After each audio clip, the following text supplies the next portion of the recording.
Hello everybody, this is English for You, and we have in the studio today Katie, Rudy, Hello. and Alex. Hi. How are you doing? Good. Fine. I have my Fazakas students, Emesha, Hi. Judy, David. Hi. And how are you doing? Fine. Everything's fine. Great. And could you give me a nice wave back? How are you, Vanda, Victor? Matyi and Joel. Fine. And we have a special guest today, Professor Vargyas Gabor. Hi. And how are you doing? I'm fine. Good. And I'm not going to tell you right now what is he. I'm going to keep it a secret. And Katie, can you read? Can you? I think so. Good. Because we are going to have the Hungarian words here and this time, just for a change. I would like you to read them out. Will you please?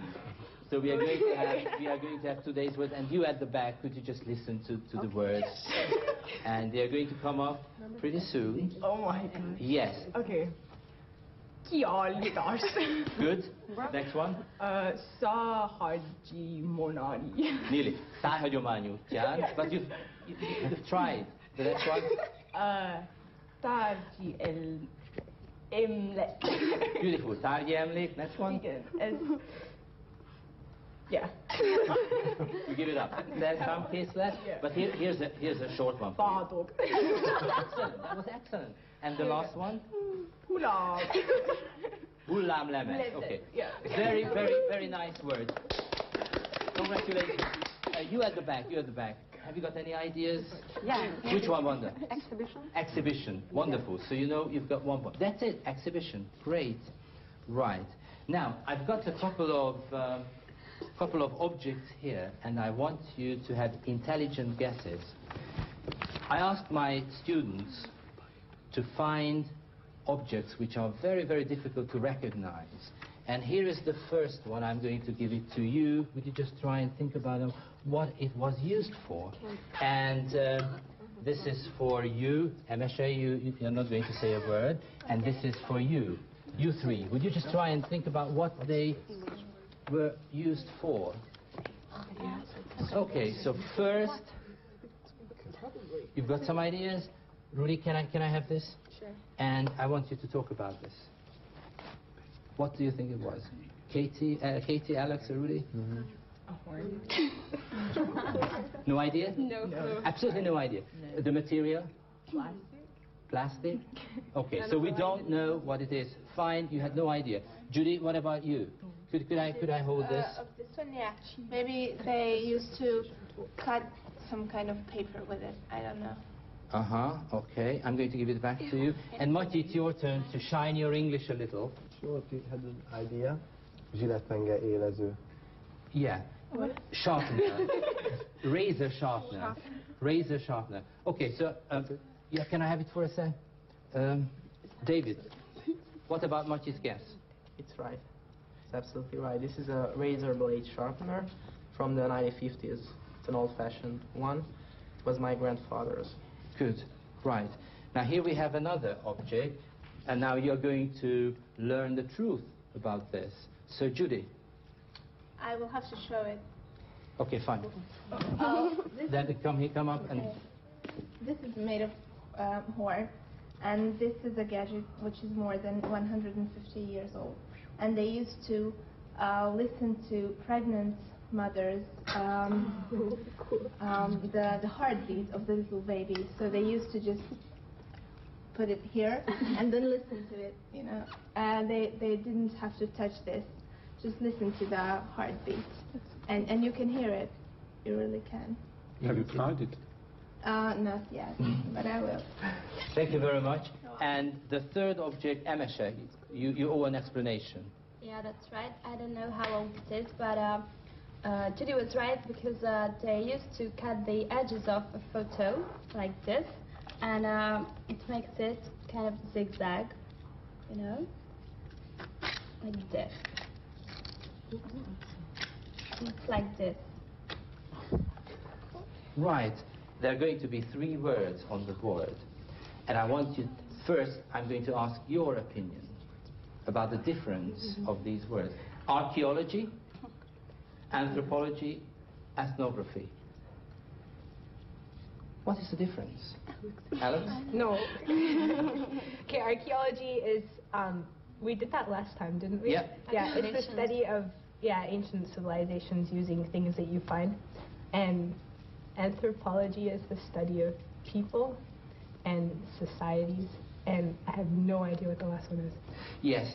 So, Gabor, could you help us find the difference between these Sure. words? Well, she was right. Archaeology deals with dead cultures and dead civilizations, while anthropology and ethnography, or ethnography, we'll see it in a minute, deals with living cultures, living peoples, living cultures. Now, to understand the difference, you have to know that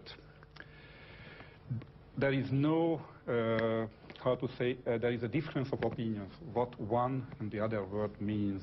Basically, there are synonyms, but if we go back to the etymology of the word, anthropology means anthropos logos, which means logos means science, and anthropos means human being, while ethnos, graphos means the description, graphos, the description of ethnos would be a group of people. So it's basically the same thing. And I don't have too much time to go into the delicate differences of meanings. Right. And so Thank on. you very much, Gabor. And what are you? Well, I could be an anthropologist or an ethnographer, both. We call the institute where I work the Ethnographical Institute of the Hungarian Academy of Sciences, but if I have to tell it in English, to English people what I do, I say I'm an anthropologist. Good. So this was the secret. So this is Professor Vargyas Gabor, an anthropologist. Right. Now we are traveling to a country, and which country we are traveling to, it's going to be right here. So I would like you to see something and come up with the name of one country. Also, enjoy the background music. Okay? Very interesting music. So shall we have the first bit, please?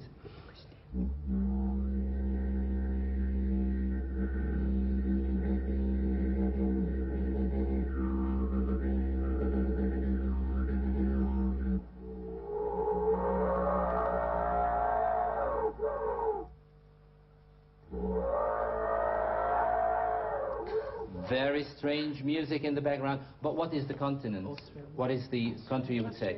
Australia. Rudy, why do you think it's Australia? Because the music. Because the music. And what about the object you saw? You didn't recognize the object? Was it a boomerang? It was. It was a boomerang. It was a boomerang. And if you see a boomerang, you associate a boomerang with Australia.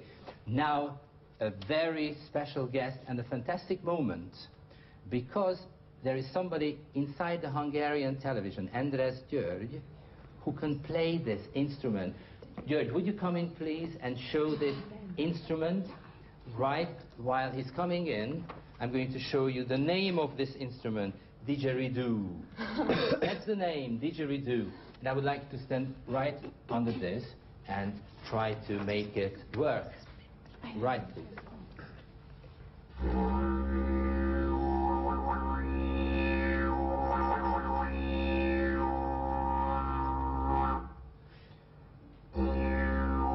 Before you lose consciousness, because it needs a lot of breath, right?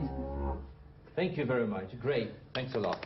Thanks a lot. There's one Hungarian who can play this fantastic musical instrument. Gabor, boomerang. Everybody associates boomerang with Australia. Is a boomerang just in Australia? No. Of course, that's the most known example. And just as a surprise, I brought two boomerangs, Australian boomerangs with me from the Ethnographical Museum's collection here. Now, you have to know that the word comes from Australia. This is from the Georges River, which is Sydney's neighborhood dialect, because there were lots of Aboriginal tribes. And during Captain Cook's first travel to Australia, it was recorded in this dialect. So this is why we call it boomerang, but it could be any other word, because there were a lot of differences between the Australian tribes' dialects. So there are different forms of boomerang. I would pass this on, but be careful. This is 19th century piece, and it's absolutely unique. But during I unpack these things, you have to know that boomerangs were, it's basically throwing stick. A stick which you throw at something. Sorry. Hajtófa. Yeah. Hajtófa. Yeah. Yes, sorry. And as such, it was known well, I don't want to say that in most of the world, but there were places where it was known. For instance, the most known examples are from Old Egypt, from the 3rd millennium before Christ.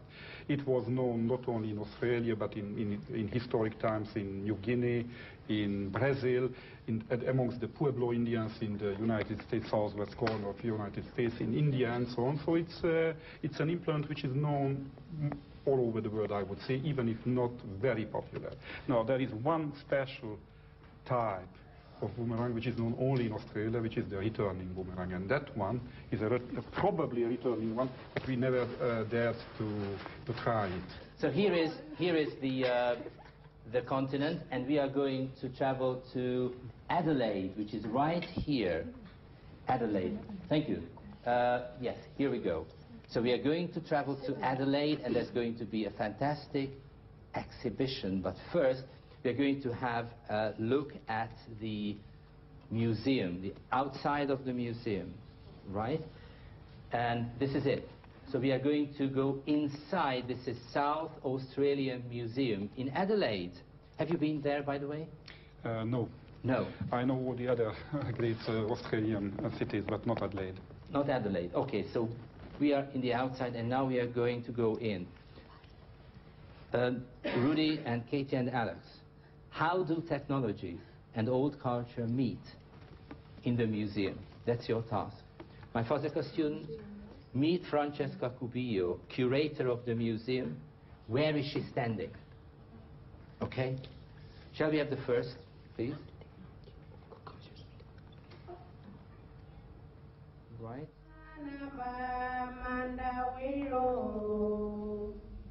It's a case of technology meeting one of the world's oldest cultures.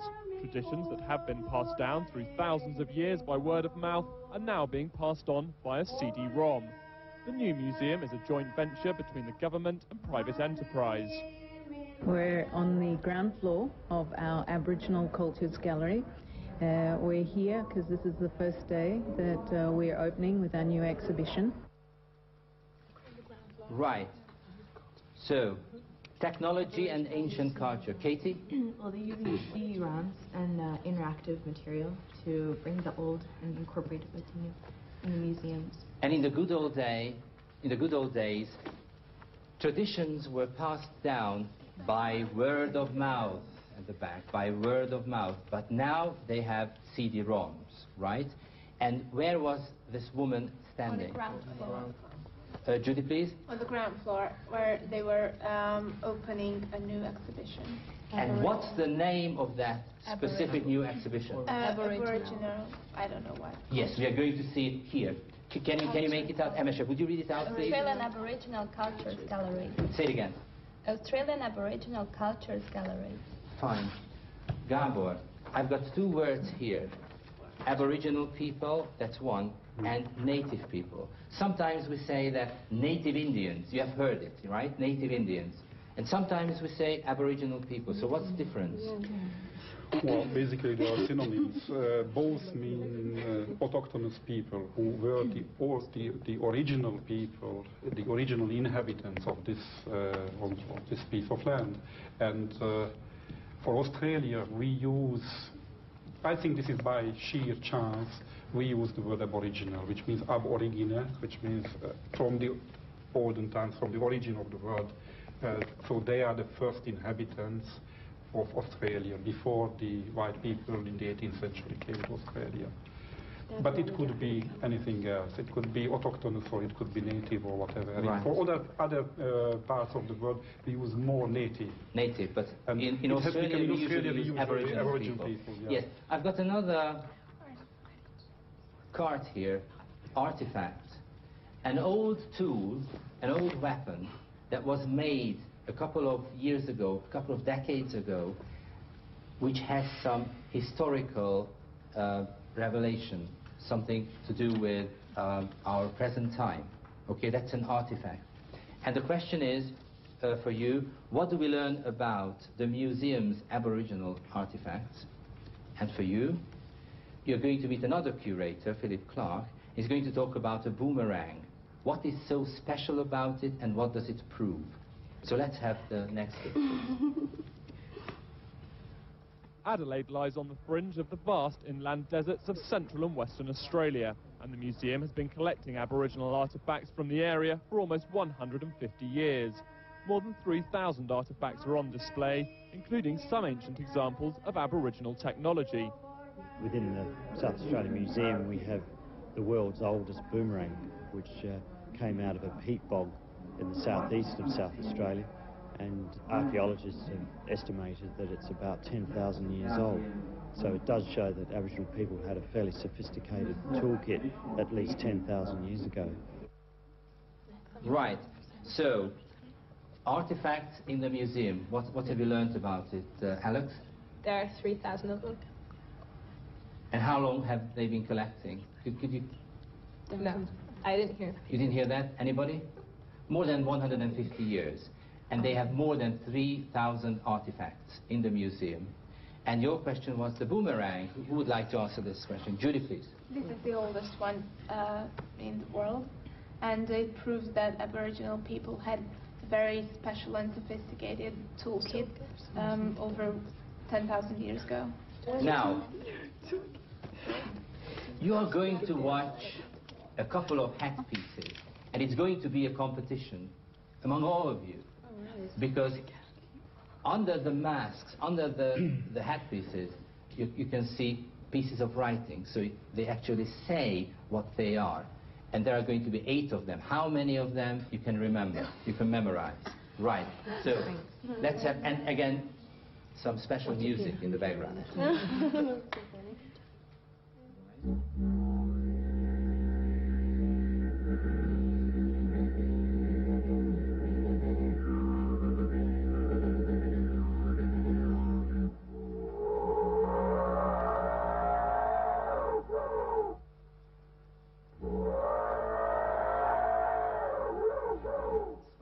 Right. Wanda? Double. It's a surprise. It's a surprise. Sorry, Mighty? I don't know. You don't know? 5? Or maybe 4. Okay, David, try. Okay, say them. Pig, devil, cross, turtle, and face. Yeah. Okay, you missed out wheel, square. So we have devil, pig, grass, turtle, cross, wheel, face, and square. Okay? Now, the last bit is going to come. My Fazaka students, would you try and understand everything about Mr. Norman Tyndale? And your job, why are the masks so special? Okay? So could we have the last bit, please? Norman Tyndale, a famous Australian anthropologist, played a key role in building much of today's display. When he died in 1993, he bequeathed much of his own collection to the museum. One of our special exhibits, the Pilbara tin masks, were collected by Norman Tyndale in 1953.